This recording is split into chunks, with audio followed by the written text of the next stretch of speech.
So, here was my original plan for Comic-Con. Originally, I was going to do a vlog a day and release them on the nights that, that day of Comic-Con ended, detailing a bunch of stuff. But that plan kind of fell through for a few reasons. One is that, due to extraneous circumstances, including but not limited to the purchase of next year's tickets being done in a completely asinine way, kept me from getting a lot of sleep. Two,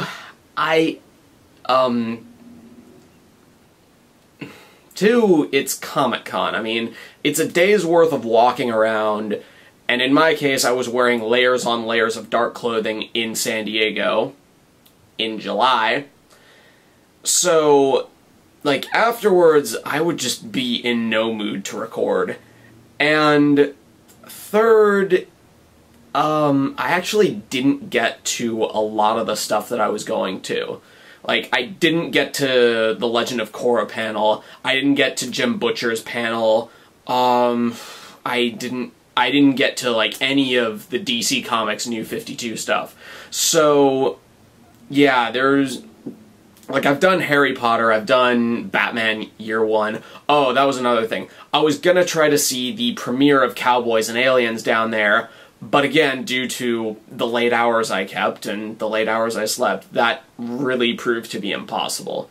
So, I'm just going to do a few things here, and basically catch you up to speed on what I did go to. Now, the first one is the Green Lantern show. For those of you who don't know, this is a new series done by the producer Bruce Timm, who did pretty much the entirety of the DC animated universe that I grew up with, and I think most of you did too. And now he's taking a fresh crack at it by doing sort of a buddy cop Green Lantern show with Kilowog and Hal Jordan. Now, the thing that catches me at first is that it's all CGI. If you've seen any of the Clone Wars animated show recently, it's something like that. And apparently they said they wanted to go for this because it just came down to personal preference. They said, when we do CGI, we prefer it when it looks cartoony, not when it's trying to trick you into thinking that things are real. And I can respect that. It's a little off-putting, though. I don't know how to explain it. Maybe there's just some sort of weird uncanny valley. No, it's not in the uncanny valley, but, the other thing that it's bringing to the table is that the main villains are basically the Red Lantern Corps, which struck me as a little odd because, well, for one thing, the Red Lanterns aren't exactly kid-friendly. They vomit up acidic lava blood. And two is that, generally, when you become a Red Lantern, you get the mind of a snarling beast, save for their leader. And in the little promos they showed, they were actually very eloquent. They could actually use complete sentences. This was kind of jarring. And I don't know the full details of why they did this, but when I asked, why they didn't go for the more traditional Sinestro Corps, aka Yellow Lanterns, they basically said they were told from up on high to stay away from the Sinestro Corps. So, there might be something going on there. And who knows, there might be some other Lanterns coming to join the fight. They did say that they were going to tone down the Red Lantern Oath, so, make it more kid-friendly. Not quite sure what they're going to do with that there, but they said they only needed to change 2 or 3 words. The funniest part about that was that it was a little kid that asked if it was going to be as visceral. Yeah, an 8-year-old has read the horrors of the Red Lanterns. I just find that awesome. I love this new generation of geeks and comic book lovers and nerds and all that. Ah, it's so refreshing. You're not alone. You are not alone. There's not much to say on that. There's a lot of stuff that's played for comedy.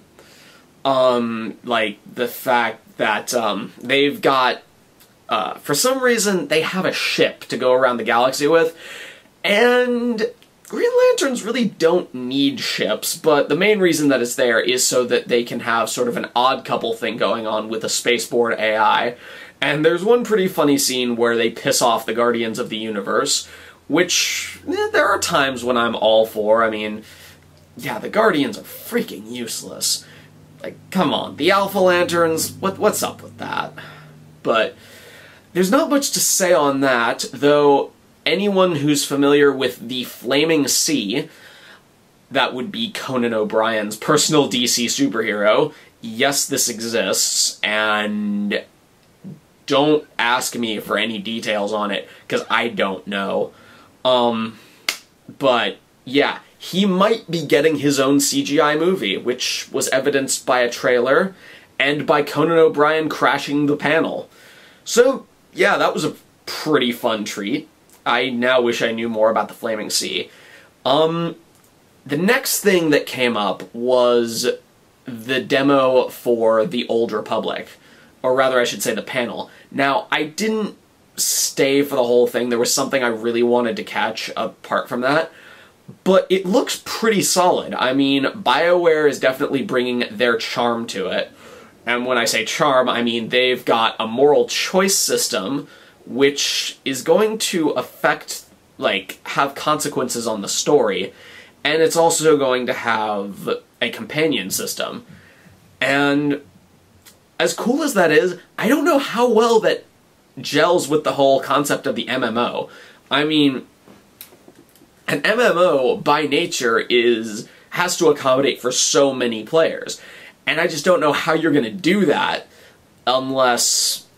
I mean, yeah, I can't even fathom, because there's all these players that are going to make different decisions, like Jedi, Sith, who knows, maybe the Mandalorians are there. That would be weird. Well, not so weird, it'd be kind of cool.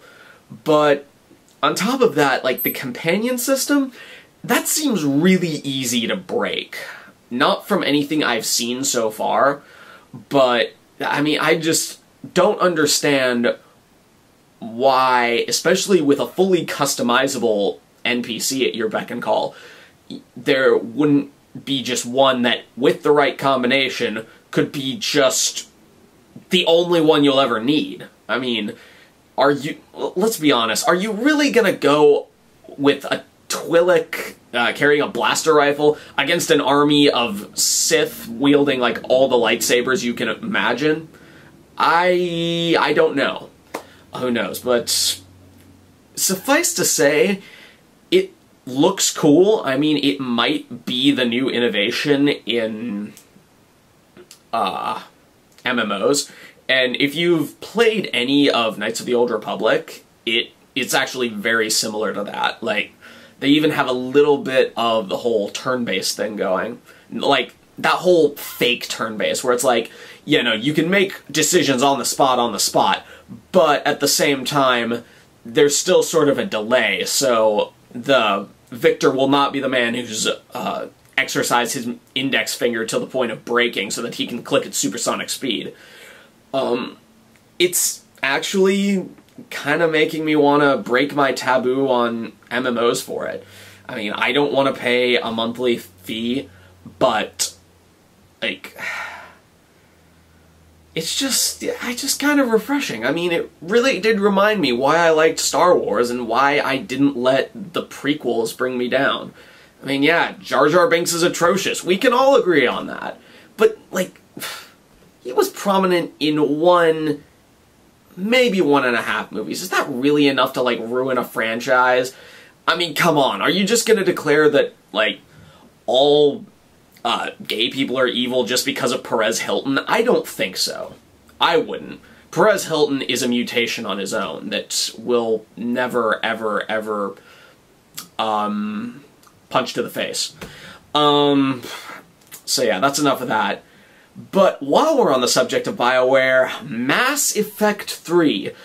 Gonna preface this by saying that the line system was completely ass-backwards retarded. You had to sit in an hour-long line to get your badge signed, and then you had to sit in another line that was increasing in length every time, and moved every 20 to 30 minutes. So, it just, god damn it. Like, you guys had it so much more efficient before.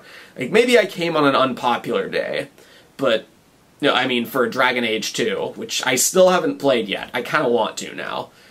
And while I'm talking about Mass Effect 3, gonna put on this little promo pin.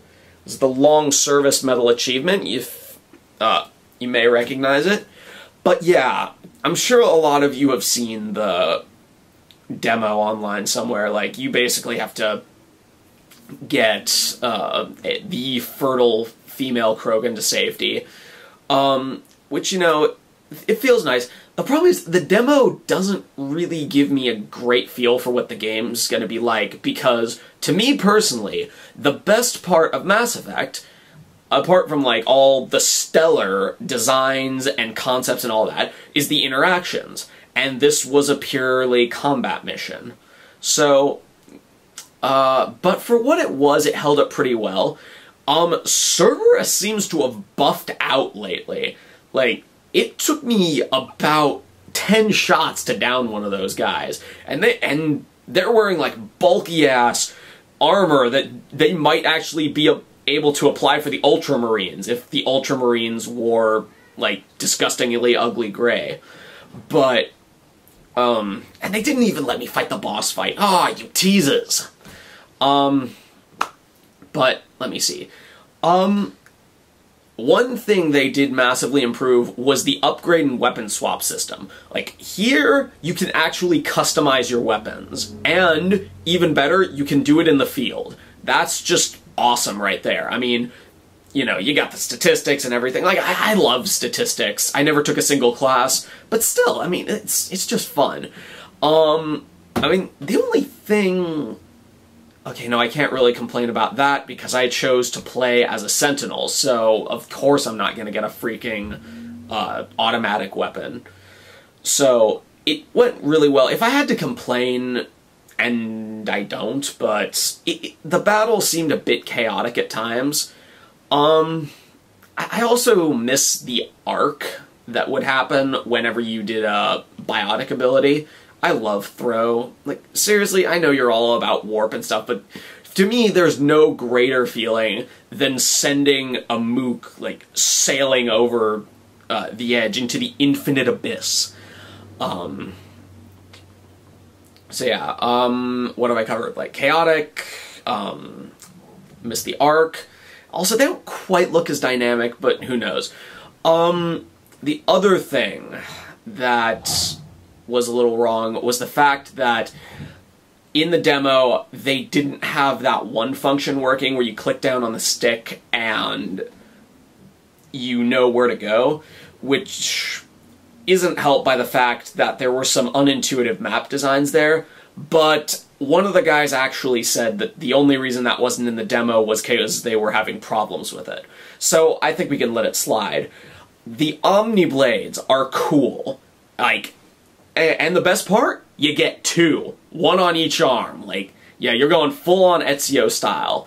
My only complaint there is that it just doesn't feel visceral. Like, you don't get any cool animations. You just go, and, like, that's it. Maybe that's all you need, but I don't know. I still would have liked some cool animation where you, like, jump up on them and stab them through the neck, or, I don't know, like, anything. But that was all there. And the final thing to talk about is the demo for Batman Arkham City. And I've got to say, I'm going to be really excited for that one. I didn't buy Arkham Asylum, but I will consider buying Arkham City. For one thing, it's a sandbox game, and I don't know, I love sandbox games. Yeah, anything done by Rockstar, I just adore. And Batman Arkham City really has, like, this whole interesting thing going for it. Everything's improved. Oh, I'll get to that in a bit. But, like, there's actually NPCs that aren't bad guys there, which I guess was in the first game, but you see them lying around. Like, you get the impression from the demo that something is rotten in the state of Gotham. Like, apparently there are people there who are saying, like, I don't know why I'm here, Mr. Strange just grabbed me off the street. And the most interesting thing is, they are labeled in the Talk To bug, or whatever you call it, as political prisoners. So, even in its non-storyline things, I'm intrigued. The Riddler challenges are also massively improved. It's not just a scavenger hunt. You actually have to go through puzzles to get the stuff. I won't spoil anything, but let's just say you get to use the environment to help you, and there are also pressure plates, which sometimes aren't as easy as they sound. In fact, at the point I was playing in the demo, you actually could not activate some of them, so interesting. Also, another fun thing is you get to meet the people that you're getting bios for. Like, I actually got to go down and see Calendar Man's cell. My only issue there was, like, they kept him in shadow, so to this day I have no idea what Calendar Man looks like. I'm sure he'll come up in a graphic novel somewhere, but yeah, that was cool. I'm sure you know all about the fact that you can catch chairs and throw them back. You can do the dive bomb thing, which, to be honest, I actually haven't done yet. Like, someone was saying, oh, it's the bumpers, and they were lying. Yeah, it's not. And apparently I found out later it's like the triggers or something. But still, it's really, really just... It was so fun. Everything was improved. Like, combat was improved. Stealth attacks are improved. Cutscenes to an extent. And, you know, Catwoman's just fucking hot. Like, you know, that's just cherry on the cake. And that's pretty much it. I mean, I went to the Robot Chicken panel, but what can I say about Robot Chicken? I love Robot Chicken. I know some people who don't, but that's their choice. But, like, there's nothing I can say about Robot Chicken. Like, it is what it is, and it just gets more and more insane. Like, what can I say that's gonna be a spoiler? It's a sketch show. Like, and it relies entirely on shock value, which, again, isn't a bad thing, but there's not much I can say. Although I do have, one bit of disappointing news. Apparently, Seth Green and his crew were trying everything with Mattel to get an Apocalypse line for My Little Pony, and Mattel just would not go for it. But yeah, like, I honestly have to wonder what goes on in those guys' heads, because up on stage, they are freaking hilarious. Like, god damn. Like, they just went back and forth, like, ribbing on each other, answering questions. Seth Green was doing fake tweets in the nerd voice, like, "Dear Diary, Seth Green wasted all of our time today. Hashtag Comic-Con sucks now." Until he was asked to have sex with all the panelists. Long story. And he was like, "Dear Diary, I saw the hottest thing ever. Hashtag Comic-Con is awesome again." Yeah, I can't convey it. You know, I can't even convey the glory of the fact that there was an actual cosplayer who dressed up as the Robot Chicken. And anyone who knows me on Facebook knows this. Like, they saw my pictures. But yeah, that's what I've got so far. I played the demo, but I missed the Arkham City panel, and I waited in a freaking hour-long line for that one. That just pissed me off. Like, come on. Really? Sometimes I feel like line systems just don't work. Oh, whatever. But yeah, it was still really fun. I can't wait to go next year. And I can't wait for many things, like the new season of Red vs. Blue to be over. Yeah, that's gonna be fun. Ooh, yeah.